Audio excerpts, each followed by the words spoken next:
Hello friends, welcome to my YouTube channel. I am Vaishnavi Rathore, BDS third year student. पिछले video में हमने iron deficiency anaemia को cover किया था। इस वीडियो में हम मेगैलोब्लास्टिक एनीमिया को कवर करने वाले हैं। इस वीडियो के एंड में मैंने आपको निमोनिक दिया हुआ है इसे याद करने के लिए। तो बिना टाइम वेस्ट करे हम इसको स्टार्ट करते हैं। मेगैलोब्लास्टिक एनीमिया होता क्यों है? मेगैलोब्लास्टिक एनीमिया होता है vitamin B12 and folic acid की डेफिशिएंसी के वजह से। Vitamin B12 and folic acid की डेफिशिएंसी की वजह से मेगैलोब्लास्टिक एनीमिया होता है। आगे चलते हैं।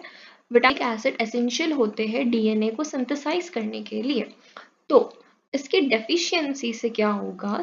सेलुलर प्रोलिफरेशन और मैच्योरेशन में इम्पेयरमेंट आ जाएगी। सेलुलर प्रोलिफरेशन एंड मैच्योरेशन में इम्पेयरमेंट आ जाएगी क्योंकि vitamin B12 and folic acid DNA को सिंथेसिस करने के लिए एसेंशियल रोल प्ले करता है। अगर इसकी डेफिशिएंसी हो गई तो फिर ये चीज़ तो होनी ही थी। आगे चलते हैं।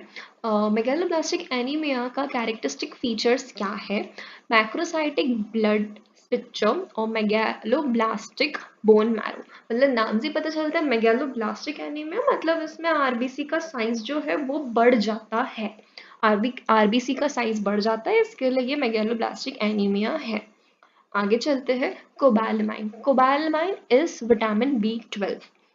ठीक है, तो इसका डेली रिक्वायरमेंट है 2.5 म्यूजी और ये हमारी बॉडी सिंथेसाइज नहीं करती है। ये इसको हमें एज अ सप्लीमेंट डाइट में लेना पड़ता है। तो हमें डाइट में ये किस किस फॉर्म में मिलेगा? एक तो मीट और डेयरी प्रोडक्ट्स के फॉर्म में मिलेगा। अब हमारी बॉडी जो है ये विटामिन B12 स्टोर करके रखती है लिवर में। लिवर में ये स्टोर करके रखती है और ये last up to 3 to 6 years। 3 to 6 years हमारी बॉडी में ये स्टोर्ड रह सकता है। आगे चलते हैं। Folic acid. फॉलिक एसिड का डेली रिक्वायरमेंट है 50 to 100 म्यूजी। ठीक है, ये एनिमल्स और प्लांट्स दोनों में मिलता है। ठीक है, और मतलब हमको वेज और नॉन वेज दोनों फूड में ये फॉलिक एसिड मिल ही जाएगा। और ये मतलब बॉडी कंपैरेटिवली कम अमाउंट में स्टोर करके रखती है। मतलब कि कोबालमाइन जो है वो ज़्यादा स्टोर हो रहा था, ये कम होगा। कोबालमाइन 3 to 6 ईयर लिवर में स्टोर हो रहा था, ये कुछ मंथ्स ही स्टोर रहेगा। और फॉलिक एसिड की जो डिमांड है वो प्रेगनेंसी में बढ़ जाती है। प्रेगनेंसी में बढ़ जाती है। आगे चलते हैं। In tropical country, megaloblastic anemia is due to folic acid deficiency। Tropical country में फॉलिक एसिड की डेफिशिएंसी के वजह से मेगालोब्लास्टिक एनीमिया हो रहा था।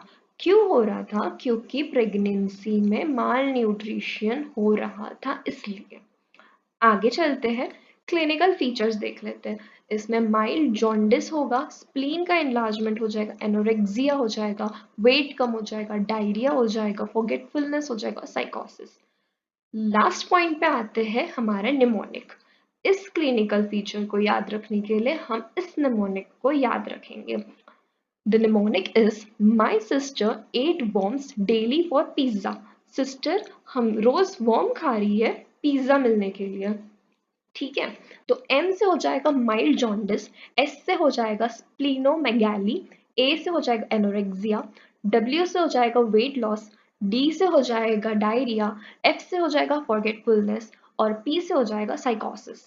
तो ये हमारा निमोनिक था। अब नेक्स्ट वीडियो में मैं आपको बताऊंगी इन्वेस्टिगेशन और ट्रीटमेंट मेगालोब्लास्टिक एनीमिया के। So stay tuned for the next video. Bye bye.